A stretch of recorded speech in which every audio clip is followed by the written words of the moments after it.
il a soulevé cela et tout. Et à mon retour, j'ai eu cette inspiration et j'ai composé pour le Seigneur. Parlons même de cette expédition. Qu'est-ce qui vous amène chez lui? C'est un grand homme, c'est un homme de Dieu. Et je suis quelqu'un de très curieux. Je l'ai préparé pour le chef de l'État du Cameroun. J'étais curieux de le rencontrer et le connaître. Un matin, je me suis levé, je suis allé à Yaoundé, à Momeka. J'ai passé du temps là-bas et finalement, il m'a reçu avec sa charmante épouse. Voilà, et ainsi de suite. Pareil que d'autres chefs d'État africains. Non, là nous parlions de Tibi Joshua. Bon, ce soir aussi, c'est pareil, je me suis levé, je suis parti parce que bon, pour le rencontrer, c'est pas évident il faut passer sur Honnête et tout. Moi, j'ai pas pris rendez-vous. Je suis allé à Lagos et là-bas, vous savez, le Nigeria, c'est un pays, surtout la ville de Lagos, c'est une ville qui est très brillante et tout, avec des gens qui sont très bizarres et tout. Donc, il n'était pas là. Il était au Ghana où il purifiait le palais de l'un de ses fidèles qui est l'actuel président du Ghana. Et donc il partait purifier son palais et on lui a annoncé qu'il y avait quelqu'un là et tout, voilà, parce qu'il y a un des pasteurs, non, il y avait un des pasteurs qui m'a reconnu et il leur a dit voilà, nous avons ici devant vous le journaliste camerounais. Et du coup, on a appelé Tibi Joshua et il a demandé qu'on lui rappelle dans 10 minutes qu'il devait interroger l'Esprit Saint.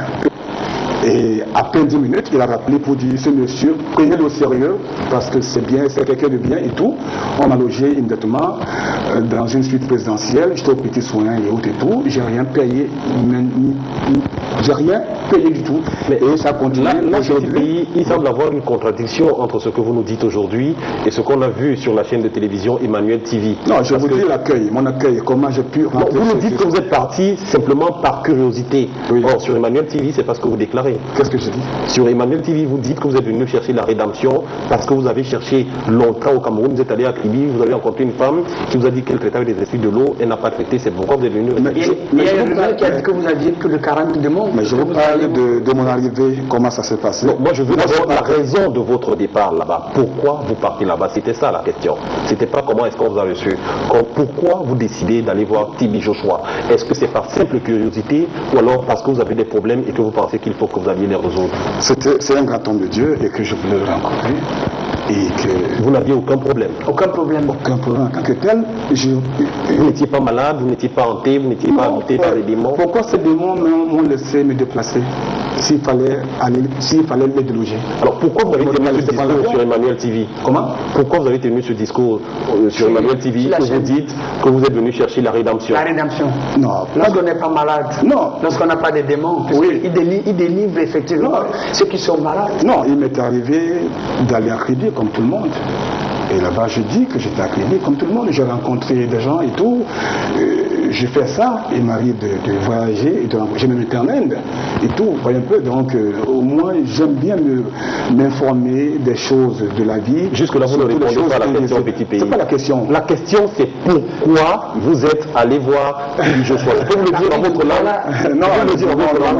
Je comprends quand même. Alors, pourquoi vous êtes allé voir, pourquoi vous partez du Cameroun pour aller voir Tibi Joshua? Parce que j'étais curieux de rencontrer cet homme de Dieu et que je n'ai pas terminé, je continue à le rencontrer parce que les hommes de Dieu sont des hommes sacrés et il faut...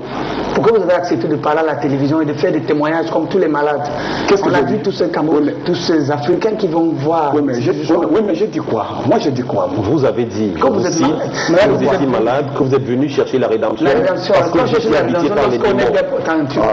C'est vous-même qui le dites. Non, je pense que c'est passé sur une chaîne qui passe à Mondo Vision. Et tout le monde, tous ceux qui vont vous avez vu, ce sont des malades. Est-ce que vous m'avez vu? Non, pas forcément. Oui, effectivement. Il y a des hommes d'affaires qui vont là-bas, il y a des gens qui veulent rencontrer, il y a des pasteurs qui viennent, il y a des blancs qui viennent parce qu'ils sont curieux de le voir et tout. Voilà, c'est quelqu'un de peu spécial. D'accord, on va avancer. Toujours est-il qu'il paraît que c'est de votre retour, après votre retour du Nigeria, que vous avez commencé à bénir les foules pendant vos spectacles. Est-ce que je force à des foules de venir vers moi? Les gens. C'est pas de ça qu'il s'agit. Voilà, pourquoi les gens qu'est-ce qui vous donne Qu'est-ce qui vous donne le droit de bénir les foules? C'est les gens qui demandent que je puisse les bénir. Votre concert, après que vous soyez sur la base de quoi est-ce qu'ils vous le demandent? Un homme et que pour eux, Est-ce que vous êtes Dieu? Est-ce que vous êtes un Dieu? Non, je ne suis pas un Dieu, mais les gens ils pensent que j'ai l'onction et que je peux prier. Vous avez l'onction que qui vous aurait donné? Hein? L'onction que qui vous aurait donné? Qui vous donne l'onction? De Dieu? Je vais vous poser des questions qui sont très très actuelles. Posez-moi. Rassurez-vous, je ne vais pas vous demander si vous êtes homosexuel. Je ne vais pas vous poser la question. Ça ne gêne pas. Parce que j'observe qu'on en finit par vous poser la question. En revanche, quand même, vous avez fait une chanson, je crois qu'elle s'appelle PD. Ouais. Et c'est une chanson qui continue quand même à faire couler beaucoup d'enjeux. Je ne sais pas si elle fait danser les mélomanes, mais j'observe quand même que... et vous l'avez dit, elle est disque d'or, cette chanson. Sans doute. Et vous avez dit quelque part que cette chanson ne visait ni à encourager ni à condamner. Et les gens continuent de vous demander, elle sert donc à quoi cette chanson dans le contexte que nous savons? À valoriser ou bien à quoi est-ce qu'elle sert? Je pense que j'ai fait un effort de composer une chanson en français. C'est pas un effort. Est-ce que c'est un effort de faire une chanson? C'était pour éviter ce genre de choses, parce que je savais que ça allait m'arriver. J'ai fait un effort de composer une chanson en français. Alors écoutez cette chanson, réécoutez ces chansons, et vous verrez vous-même que cette chanson, elle a un sens. Lequel justement? Pourquoi c'est encore parler en français? Attendez, tout le monde vous qui avez cette hauteur de comprendre mieux le français, je suis votre reportage là avec et tout, bravo et tout, voilà, on a besoin des valeurs comme ça chez nous. Merci. Et tout. La chanson PD en français, écoutez-la et vous verrez que... Qu'est-ce que vous vouliez véhiculer comme message à travers cette chanson? Qu'est-ce que vous vouliez exprimer? Et la chanson, c'est dans un contexte particulier. Que le plaisir est libre. Voilà. Bien. Et c'est dans un contexte particulier au moment où toute la communauté, bref, je veux dire, la société camerounaise est en train de dénoncer une pratique, une certaine partie de la société camerounaise. Et c'est en ce moment-là que vous chantez, comme pour valoriser. Ah non, ce que je veux, parce que je vais emboîter le pas à mon confrère. Je pose la question autrement. Vous suivez l'actualité. Vous essayez de suivre. Vous savez que ces jours-ci, il va y avoir peut-être une marche contre l'homosexualité, contre l'avortement. Je crois commandité, on va dire, par l'archevêque de Douala, vous le savez. Mais en fait, la question que moi je continue de vous poser, c'est celle-ci. Face à ce contexte, est-ce que vous n'avez pas le sentiment qu'à travers votre chanson, vous avez, pour ainsi dire, embrassé un débat qui vous dépasse, ou alors que vous n'assumez pas jusqu'au bout? Non, pas du tout. C'est pas un débat qui me dépasse.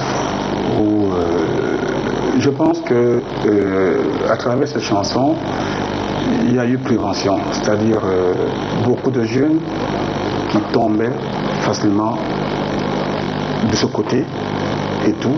Maintenant, à travers cette chanson, font attention et ils ont le choix. Vous pensez, lorsque vous dites j'adore mon gars, j'aime mon gars? Parce que j'ai vu les jeux, inconsciemment, je ne savais pas ce que c'est, mais j'ai fait des chansons, maintenant, certains ont le choix d'y aller, certains disent non. PD, les gens, bon et tout. J'aime mon gars, j'adore mon gars, petit pays. Oui. J'aime mon gars, j'adore mon gars, PD, les gens, non? Ben oui, pourquoi pas. Les PD, les homosexuels, c'est une structure, c'est des êtres humains aussi, c'est des gens qui vivent comme toi et moi et tout. Et qui sommes-nous pour les condamner? Dites-moi un peu, petit pays. Je vais vous poser une autre question. De quel côté, je vais vous poser une autre question. Moi, ça ne m'intéresse pas. Je vais vous poser la question de savoir si vous en êtes ou si vous n'en êtes pas. Écoutez cette question, s'il vous plaît. Est-ce que pour quelqu'un comme vous, écoutez-moi bien, est-ce que le risque d'assumer... C'est plus cool. Ce n'est pas évident.